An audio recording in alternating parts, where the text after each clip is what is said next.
merci de nous retrouver sur le plateau de la matinale de Guisen TV. Nouvelle semaine, nouvelles interrogations à faire du prisonnier X. Plus un jour ne passe depuis sans son lot de rumeurs et d'interrogations, de révélations, notamment sur cet ancien espion israélo-australien. Le mystère entoure son parcours au Mossad, les raisons de son incarcération et bien évidemment les raisons de sa mort, victime d'un système, victime de sa personnalité. Les responsables ne sont pas toujours où on les recherche. Jacques Néria est avec nous pour décoter cette affaire. Bonjour. Et puis en deuxième partie d'émission, nous serons avec Dror Even Sapir et nous ferons le point sur les tractations de la formation, pour la formation d'une future coalition, mais également le démarrage du procès à Avigdor Lieberman qui s'ouvre aujourd'hui même à Jérusalem. Et puis enfin, sur l'annulation de l'élection de la députée de la 8e circonscription, Daphna Poznanski. Mais tout d'abord, un point sur l'actualité avec Elsa Mimoun. Bonjour Elsa. Bonjour Nathalie. 7 Syriens entrés en territoire israélien, sauf que cette fois il n'y a pas de soupçon de terrorisme, ce sont des réfugiés blessés, soignés au nord d'Israël dans un hôpital de Sfat. Effectivement, donc 7 Syriens blessés par balle suite à des altercations entre l'armée syrienne et les rebelles sont parvenus à passer la frontière israélo-syrienne. Une fois en territoire israélien, ils ont été transférés dans un hôpital de Tzfat pour y être soignés. Leur état est défini comme sérieux par des sources médicales. L'armée israélienne affirme de son côté s'attendre à de nouvelles infiltrations de ce type. Premier commentaire officiel sur la mort d'un Israélo-Australien incarcéré en Israël. Moshe Yaalon, vice-premier ministre israélien, a assuré que l'État juif n'emprisonnait pas des suspects dans le secret. Nous ne sommes pas un pays qui agit dans la pénombre, c'est ce qu'a assuré Moshe Yaalon, vice-premier ministre à la télévision israélienne. Le ministère de la Justice a assuré que le détenu ancien affilié des services de renseignement israélien avait eu droit à un avocat et que sa famille avait été informée de son arrestation et de sa détention. L'enquête sur son décès dans une prison secrète près de Tel Aviv a conclu à un suicide. Les conclusions jusque-là sous le sceau de la censure devraient être publiées demain. C'est aujourd'hui que s'ouvre le procès d'Avigdor Lieberman, accusé de fraude et d'abus de confiance. L'ancien ministre des Affaires étrangères compte nier tous les faits qui lui sont reprochés. Dans le cas où le chef du parti, Likoud Beiteinu, est reconnu coupable avec blâme, il devra démissionner de son poste de député à la Knesset et sera inéligible pendant 7 ans. Ceci donc entraînerait un bouleversement de la scène politique pour l'homme qui est le plus proche soutien de l'actuel Premier ministre Benyamin Netanyahou. Le parti islamiste Enarda a promis de ne pas céder le pouvoir devant quelques 15 000 partisans alors que les tractations pour la formation d'un nouveau gouvernement s'éternisent et que le pays vit sa pire crise politique depuis la révolution, des perturbations que le parti islamiste nie fermement. Enarda se porte bien et ne cédera jamais le pouvoir tant qu'il bénéficie de la confiance du peuple. C'est ce qu'a clamé le chef du parti Rached Ghannouchi à la fin d'une manifestation de ses partisans lors d'une manifestation dans le centre de Tunis. Monsieur Ghannouchi s'est ainsi une nouvelle fois opposé à son numéro 2, le Premier ministre Ahmadi Djebali, qui considère qu'un cabinet apolitique est la seule solution pour sortir la Tunisie d'une profonde crise. Au Caire, la police a procédé à une trentaine d'interpellations durant des heures aux abords de l'un des palais présidentiels de la capitale. Selon le communiqué du ministère, ces dernières semaines, les rassemblements d'opposants au président islamiste Mohamed Morsi ont régulièrement dégénéré en affrontements violents avec les forces de l'ordre qui répondent par des tirs de chevrotine et des gaz lacrymogènes au cocktail Molotov lancés par les manifestants. Les dirigeants des pays du Sahel et du Sahara réunis samedi à N'Djamena ont appelé à poursuivre les efforts visant à soutenir le processus politique, diplomatique et militaire pour parvenir à une stabilité définitive au Mali, toujours en guerre contre des groupes islamistes armés. C'était au terme du sommet extraordinaire. Ils ont annoncé une contribution de 760 000 € à la mission internationale de soutien au Mali. La France envisage de reconnaître le Hezbollah comme groupe terroriste. Ceci intervient après la publication de l'enquête sur l'attentat anti-israélien en Bulgarie, une enquête ayant prouvé l'implication directe de terroristes du Hezbollah. Philippe Lalliot, porte-parole français des Affaires étrangères, a ajouté que l'Union européenne est également en train de considérer le dossier. Un meeting à Bruxelles la semaine prochaine devrait à nouveau débattre de la question. Les ministres des Finances des 20 pays les plus riches qui ont achevé leur réunion à Moscou se sont montrés plus souples dans leur politique de rigueur budgétaire. Ils excluent toute guerre des monnaies. Dans le premier paragraphe du communiqué, les 2 pays explicitement cités pour les incertitudes liées à leur situation budgétaire sont les États-Unis et le Japon. Après Twitter, le réseau social Facebook a subi le mois dernier une attaque informatique sophistiquée qui n'aurait toutefois pas compromis les données de ses utilisateurs. L'intrusion s'est faite par l'intermédiaire du site contaminé d'un développeur. C'est ce qu'a précisé Facebook sur son blog. Nous avons remédié au problème dans tous les appareils infectés. Nous avons informé la police et commencé une vaste enquête qui se poursuit à ce jour. Fin de citation. Merci Elsa pour ces informations.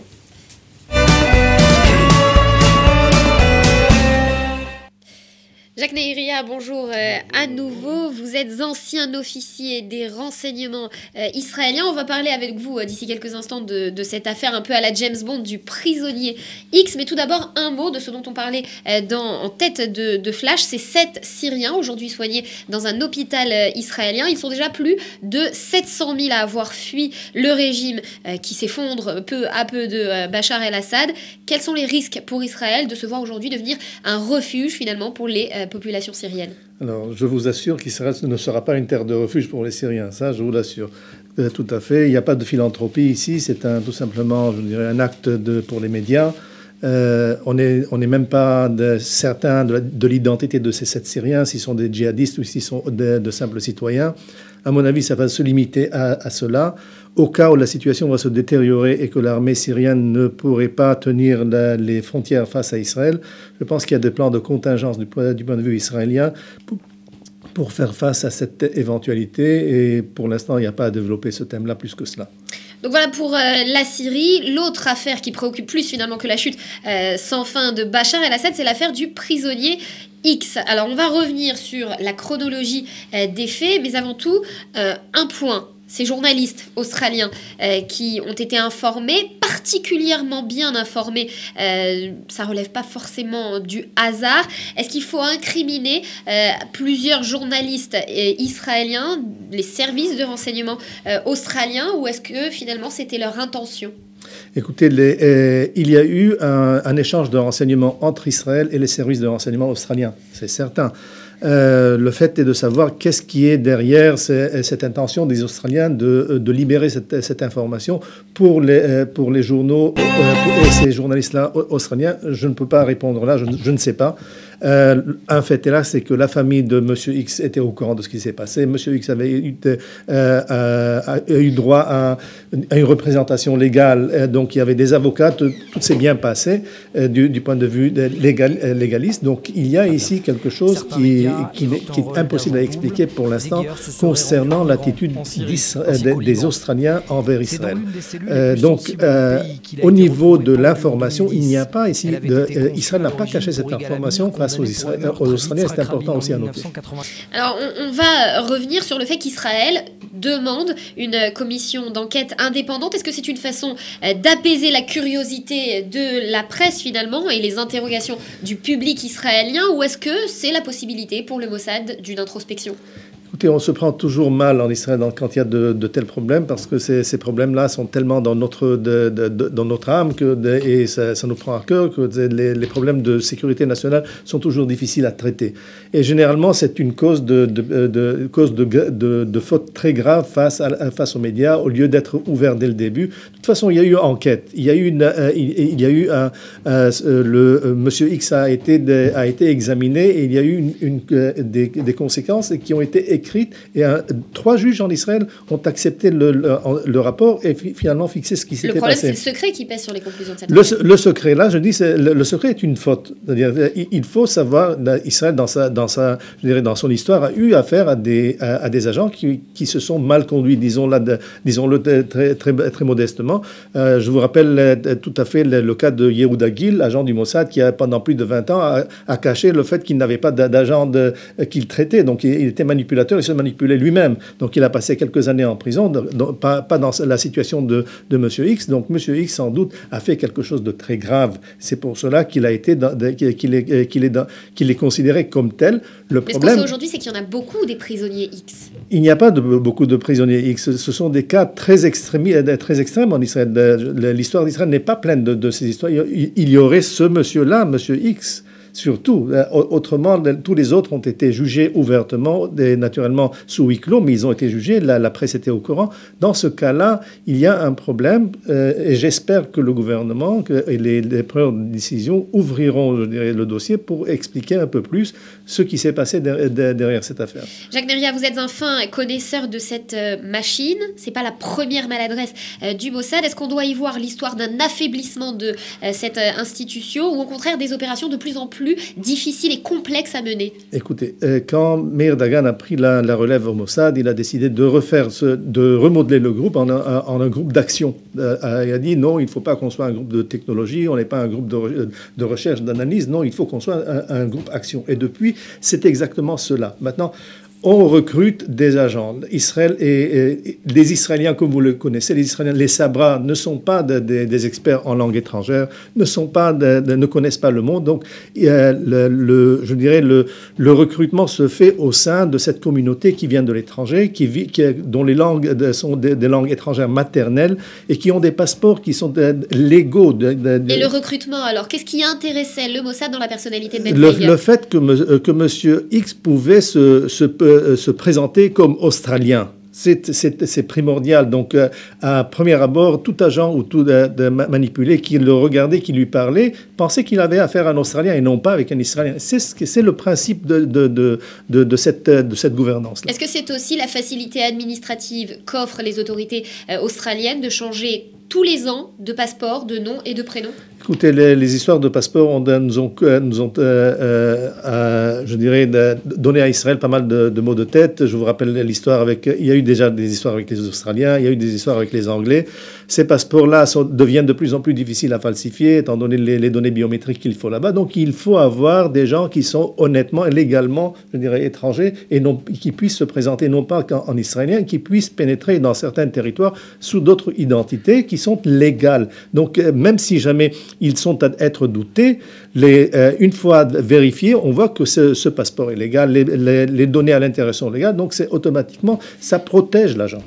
Une dernière question pour terminer, Jacques Neria. Ces opérations du Mossad, si elles ont été réalisées sans le consentement des Australiens, est-ce qu'elles peuvent prêter à des difficultés à escompter entre les relations entre les deux pays? Il n'y a pas d'affaire avec les Australiens ici, il faut être très clair. Monsieur X a quitté l'Australie il y a 15 ans. Il est devenu israélien à part entière. Il s'est marié en Israël. Il a fait son service militaire en Israël. Il est citoyen israélien. Donc, il n'y a pas de manipulation face à l'Australie. Le fait qu'il ait gardé sa double nationalité, c'est un fait qui provient de la loi australienne qui permet à des ressortissants australiens d'avoir une double identité face à Israël. Donc, il n'y a pas de manipulation face à l'Australie. Ça, je dirais, il faut nier ça dès le début. En tout cas, le ministre des Affaires étrangères australien annonce d'ores et déjà une enquête menée par son gouvernement. Je suis d'accord avec lui, il faut enquêter. Tant qu'il est considéré comme citoyen australien, ils ont le droit de savoir tout ce qui s'est passé avec lui. Reste à savoir donc si l'on connaîtra les conclusions de cette enquête. J'espère bien qu'elles seront publiées. Il est grand temps qu'on ouvre un tout petit peu ce volet-là pour qu'il y ait un peu plus d'éclaircissement sur ces affaires, de transparence. Jacques Neria, merci d'avoir été avec nous sur le plateau de la matinale.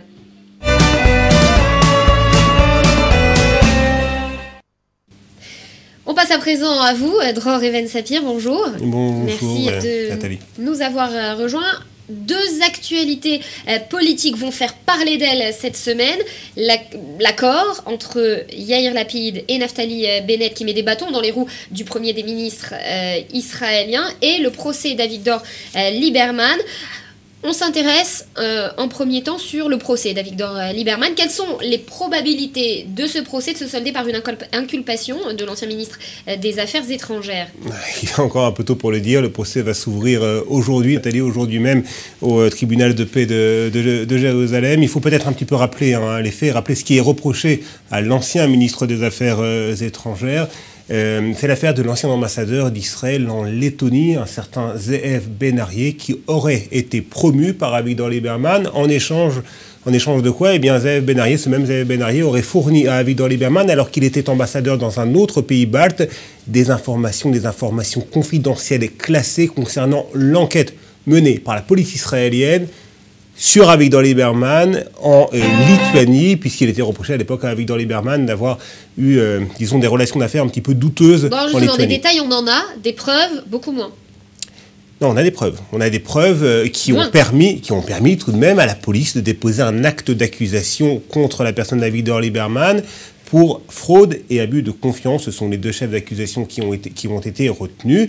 Et il est avéré, d'après la police en tout cas, dispose de suffisamment de preuves pour pouvoir inculper, pour pouvoir accuser Lieberman et Zeev Ben-Arieh d'avoir fourni à Lieberman des informations secrètes sur l'enquête menée par la police, et en échange de quoi Lieberman aurait promu donc Zeev Ben-Arieh à un autre poste, au poste d'ambassadeur d'Israël en Lettonie. Et ce qui est important aussi, Nathalie, c'est que dans le cadre de ce procès, la personnalité qui pourrait jouer un rôle clé, ce qu'on appelle le témoin clé, eh bien, ce n'est nul autre que Danny Ayalon. Danny Ayalon, qui était, il n'y a pas si longtemps, l'adjoint d'Avigdor Lieberman au ministère des Affaires étrangères, puisqu'il était, le voilà à l'écran, il était le vice-ministre des Affaires étrangères. Alors justement, est-ce que tout, quand on voit Danny Ayalon à l'image, est-ce que tout peut finalement se résumer par l'histoire d'une vengeance personnelle entre ces deux hommes? Oui, alors c'est assez tentant d'expliquer cette affaire par ce genre de motif en parlant de vengeance personnelle. Il est vrai que Danny Ayalon a été écarté de la liste du parti d'Avigdor Lieberman, le Israël Beiteinu, qui a fait liste commune avec le Likoud pour les élections à la prochaine Knesset. Aujourd'hui, Danny Ayalon n'est plus député du fait de la décision d'Avigdor Lieberman. Donc, aux yeux de la justice, il reste un témoin fiable. Est-ce qu'on ne peut pas considérer ça comme étant quelque peu surprenant ? Non, pourquoi? Danny Ayalon était tout à fait aux premières loges pour savoir ce qui se passait au ministère des Affaires étrangères. Effectivement, il y a des motivations personnelles, peut-être de vengeance. Et là, ce sera au juge d'en décider. Est-ce que le témoignage de Danny Ayalon restera un témoignage crédible, étant donné qu'on peut évidemment considérer que Danny Ayalon en veut à Avigdor Lieberman de l'avoir écarté de la vie politique. Là, c'est au juge d'en décider. Mais ce qui est important d'un point de vue strictement juridique, il y a en Israël une notion dans le droit qui s'appelle la qualification d'infamie. Si Avigdor Lieberman est accusé de blâme ou d'infamie, si Avigdor Lieberman est accusé de fraude et d'abus de confiance, s'il est reconnu coupable plutôt de fraude et d'abus de confiance avec ce qualificatif d'infamie dans l'acte d'accusation, ou plutôt dans le verdict, eh bien il devra quitter la Knesset et il ne sera pas éligible pendant une période de 7 ans. C'est exactement ce qui est arrivé à un autre personnage politique clé, Aryeh Deri du parti Chasse. Droit politique fiction, demain Avigdor Lieberman est inéligible, voire même emprisonné. Quelles sont les conséquences sur la coalition ? Oula, là on va un petit peu vite en besogne, emprisonné. Je pense pas que, on sait jamais, mais ça paraît être un scénario aujourd'hui assez peu probable. Il risque tout de même 3 ans d'emprisonnement. Oui, il risque dans les faits 3 ans d'emprisonnement, effectivement. Benjamin Netanyahou a promis à Avigdor Lieberman le portefeuille des affaires étrangères. Il lui a dit, écoutez, je vous réserve le portefeuille des affaires étrangères tant que le procès durera. Et on a eu l'assurance de la part du système judiciaire que ce sera un procès rapide, qui ne durera pas plus de quelques mois. Et dans quelques mois, on saura si Avigdor Lieberman pourra retourner au ministère des Affaires étrangères ou s'il devra quitter la vie politique, quitte ou double pour Lieberman. Réponse donc dans quelques mois, mais ce qui préoccupe Benjamin Netanyahou au jour d'aujourd'hui, ce sont bien les tractations et le renforcement supposé de Yair Lapid, de l'accord finalement entre Yair Lapid et Naftali Bennett. Vous allez nous le confirmer, finalement c'est un accord qui, pour rentrer coûte que coûte dans la coalition, un accord qui ne met pas en danger Benjamin Netanyahou. Non, mais c'est quand même un casse-tête pour Benjamin Netanyahou. C'est un casse-tête pour la raison suivante. L'objectif, c'est simplement de lui mettre des bâtons dans les roues. Oui. Et d'augmenter les enchères pour la participation de Lapid et de son parti centriste, le Yesh Atid, et de Bennett et du parti national religieux à Abait HaYehudi. Pourquoi c'est un casse-tête pour Benjamin Netanyahou? Parce que Yair Lapid ne veut pas des partis orthodoxes, le Shas et le Yahadut HaTorah, dans le gouvernement, dans la future coalition. Or, Benjamin Netanyahou ne veut pas faire des infidélités à ses alliés traditionnels que sont les partis orthodoxes, le Shas et le Yahadut HaTorah. Donc, Benjamin Netanyahou sera peut-être forcé de faire ce qu'il avait refusé d'envisager, à savoir choisir entre d'une part cette alliance Lapid-Bennett et d'autre part les partis ultra-orthodoxes. Mais les partis ultra-orthodoxes eux-mêmes ne suffisent pas à Benjamin Netanyahou pour obtenir une majorité à la Knesset. C'est la tactique du diviser pour mieux régner. Benjamin Netanyahou tente de diviser Yair Lapid et Naftali Bennett. Pour l'instant, il n'y parvient pas. Mais cette tactique pourrait être utilisée dans un autre cadre politique, vers une autre formation, à savoir le Parti travailliste.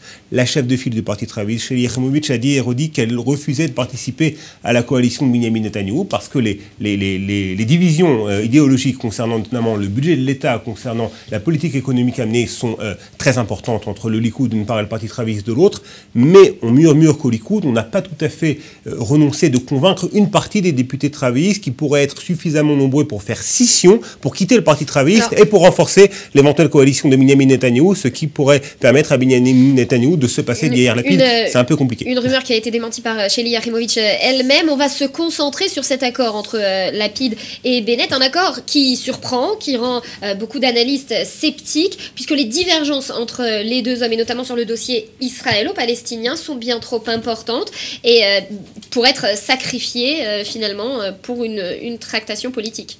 Oui, alors c'est un accord, c'est plutôt une alliance tacite, une alliance tacite un accord oral entre Naftali Bennett et Yair Lapid. Naftali Bennett et Yair Lapid sont d'accord sur beaucoup de points, notamment sur les questions internes, sur cette fameuse question de l'incorporation des jeunes ultra-orthodoxes au service national, au service militaire, sur des questions également de réforme du système électoral, sur des questions économiques. Là, ils sont à peu près sur la même ligne qui est la ligne libérale qui est celle de Benyamin Netanyahou. Par contre, le bas blesse au niveau du conflit israélo-palestinien. Au niveau du processus de paix, Yair Lapid pousse à la reprise des négociations. Bennett n'y est pas opposé, mais il pense que ces négociations avec les Palestiniens n'ont aucune chance d'aboutir. Évidemment, Bennett ne veut pas entendre parler d'un éventuel gel des constructions dans les territoires qui pourrait être imposé par Barack Obama au cours de sa prochaine visite. Pourrait, rien n'est moins sûr. Donc sur cette question qui a priori peut paraître centrale, mais qui était assez absente de la campagne électorale, eh bien Naftali Bennett et Yair Lapid ne sont pas du tout sur la même longueur d'onde, et c'est sur cette division potentielle que compte le Likoud et Benyamin Netanyahou, à savoir briser cette alliance, parce qu'effectivement, a priori, c'est pas du tout le même électorat. C'est pas le même électorat, et puis si on prend le problème à l'envers, finalement Yair Lapid rend d'une certaine façon service à Benyamin Netanyahou en poussant Naftali Bennett à plus d'assouplissement sur cette question. C'est une interprétation possible, c'est pas la mienne, mais on peut considérer, parce qu'on peut considérer que Benyamin Netanyahou est véritablement surpris d'une part par la solidité de cette alliance un peu contre nature entre Bennett et Lapid, et encore une fois, on connaît le mauvais état des relations entre Benyamin Netanyahou et Naftali Bennett. On connaît aussi la méfiance que ressent Benyamin Netanyahou vis-à-vis de Yair Lapid depuis que Yair Lapid a dit qu'il se voyait Premier ministre dans quelques années. Il est obligé, Benyamin Netanyahou est obligé de faire avec ce duo Bennett-Lapid, mais il s'en serait bien passé tout de même, Nathalie. On va passer à une autre actualité, la 8e circonscription. Les élections pour les députés des Français de l'étranger, c'était l'été dernier, mais elles ne cessent depuis de faire parler d'elles. Le Conseil constitutionnel a statué, l'élection de Daphna Poznański est annulée, 2 autres candidats sont inéligibles. Dror, est-ce que la cause de cette invalidation de leur compte de campagne, finalement, sont à mettre sur le dos d'erreurs d'amateurs ? C'est bien possible. Alors là, on passe des élections israéliennes aux élections françaises, à l'Assemblée nationale française. Il faut rappeler qu'effectivement, c'était une première aux dernières élections. L'Assemblée nationale, la loi française a prévu que 11 députés représentent les Français établis hors de France, les Français établis à l'étranger. La 8e circonscription, ce sont les Français établis en Israël, mais également en Grèce, en Italie, en Turquie, également à Chypre. Et effectivement, on peut considérer que l'annulation de l'élection de la députée socialiste Daphna Poznański, donc qui représentait les Français établis dans cette région du monde, est plutôt liée à des erreurs d'étourderie, de maladresse, plus qu'à de véritables fraudes. Les faits qui sont reprochés à Mme Poznański et également à la députée socialiste d'Amérique du Nord, Corinne Narasimhan, sont assez minimes, puisque par exemple, il lui est reproché d'avoir réglé elle-même certains coûts relatifs à sa campagne électorale, alors que tous les coûts de la campagne électorale auraient dû être validé par le mandataire de cette même campagne. Et sur cette question, vous avez interrogé Valérie Offenberg, justement, sur ses réactions. C'est la représentante de l'UMP. Voilà, alors effectivement, maintenant, la question se pose. Qui seront les candidats qui seront en lice pour cette 8e circonscription des Français établis hors de France? La principale candidate en face de Mme Poznański l'an dernier, c'était Valérie Offenberg, qui représentait les couleurs de l'UMP. Et je l'ai interrogée vendredi dernier. On va écouter tout de suite sa réponse. Oui, bonjour. Alors je rappelle que vous représentiez l'UMP au cours de ces élections législatives dans cette même circonscription, la 8e circonscription des Français de l'étranger, qui comprend entre autres les Français établis en Israël. Alors une première réaction à cette annulation de l'élection de Daphna Poznański qui vous avait battu il y a quelques mois. Oui, écoutez, j'ai pris bonne note de la décision du Conseil constitutionnel. Écoutez, je crois que ce qui est intéressant de voir, c'est que c'est une élection et une campagne qui ont été extrêmement difficiles, très compliquée, très violente. Et aujourd'hui, eh bien, sur les 4 candidats qui sont arrivés en tête, les trois autres candidats, Daphna Poznański, Philippe Karsenty, Gilles Taïeb, ont vu leur élection annulée, mais aussi une inéligibilité d'1 an. Et je suis la seule qui a eu ces comptes de campagne qui ont été validés, ce qui prouve que j'ai toujours voulu dans cette campagne me comporter correctement, avec respect des électeurs, mais aussi avec respect des lois.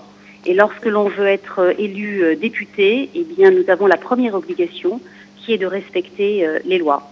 Et Madame Offenberg, est-ce que vous avez l'intention d'ores et déjà de vous présenter aux élections législatives partielles, donc qui seront organisées bien évidemment suite à l'annulation de l'élection de Madame Poznański? Eh bien, écoutez, il est très clair, je viens comme vous d'apprendre cette décision. Je vais en parler avec ma famille, puisque c'est une décision très importante, et je prendrai sans aucun doute ma décision durant le week-end. Merci beaucoup, Madame Offenberg, pour cette première réaction à l'annulation de l'élection de Daphna Poznański, députée de la circonscription, de la 8e circonscription des Français de l'étranger, ce qu'on appelle l'Europe du Sud, et qui comprend entre autres Israël, l'Italie, la Grèce et la Turquie. Merci beaucoup, Madame Offenberg. Okay, merci. Alors l'identité des candidats, on vient de le voir avec Valérie Offenberg, elle est tout à fait bien placée, bien évidemment, pour obtenir l'investiture de l'UMP, mais c'était une proche de Nicolas Sarkozy. Nicolas Sarkozy ne fait plus la pluie et le beau temps au sein de l'UMP, donc on peut peut-être imaginer qu'un autre candidat.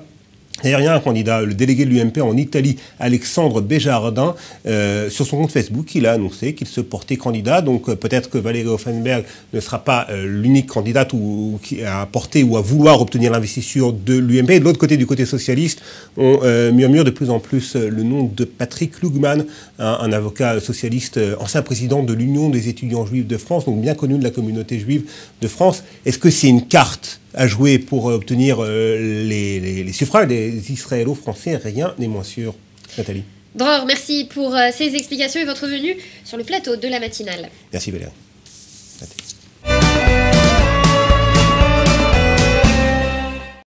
Donc, cette matinale n'est pas terminée. Je vous propose de rentrer dans l'histoire et de visiter cette exposition au musée d'Israël sur le roi de la démesure, un empereur qui a été haï, assuré tout de même 30 ans de prospérité.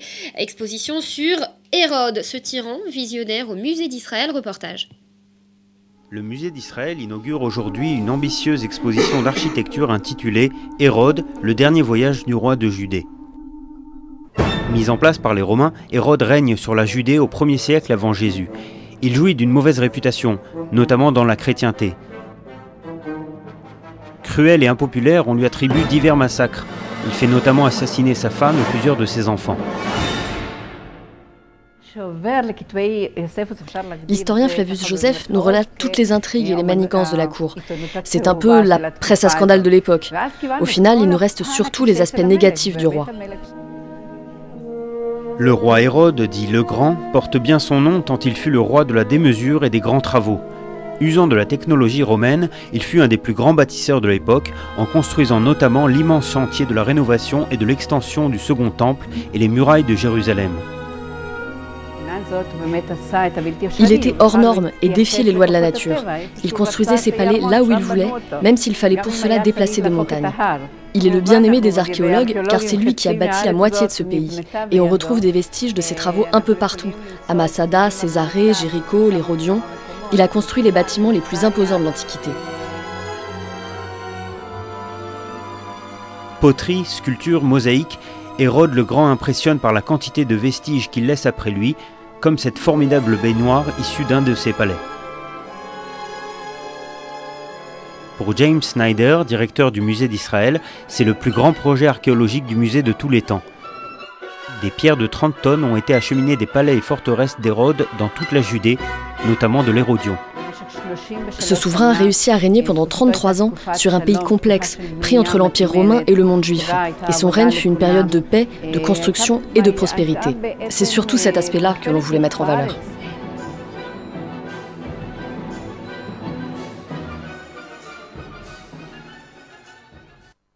Exposition exposition au musée d'Israël. Donc avant de refermer cette édition, on revient sur les principaux points qui ont fait l'actualité de ce matin. Et c'est 7 Syriens blessés par balles suite à des altercations entre l'armée syrienne et les rebelles qui sont parvenus à passer la frontière israélo-syrienne. Une fois en territoire israélien, ils ont été transférés dans un hôpital de Tzfat pour y être soignés. Leur état est défini comme sérieux par des sources médicales. L'armée israélienne affirme de son côté s'attendre à de nouvelles infiltrations de ce type. Et puis l'actualité également en Tunisie, le parti islamiste Ennahda a promis de ne pas céder le pouvoir devant quelques 15 000 partisans alors que les tractations pour la formation d'un nouvel gouvernement s'éternisent et que le pays vit sa pire crise politique depuis la révolution, des perturbations que le parti islamiste nie fermement. On termine avec le ministre des Finances des 20 pays les plus riches qui ont achevé leur réunion à Moscou. Ils se sont montrés plus souples dans leur politique de rigueur budgétaire. Ils excluent toute guerre des monnaies, c'est ainsi qu'ils l'ont qualifié. Dans le premier paragraphe du communiqué, les 2 pays explicitement cités pour les incertitudes liées à leur situation budgétaire sont les États-Unis et le Japon. Voilà, c'est la fin de ce point sur l'actualité et de cette matinale. On se retrouve demain à 8h30, heure israélienne, 7h30, heure française. Excellente journée à vous et d'ici demain, portez-vous bien.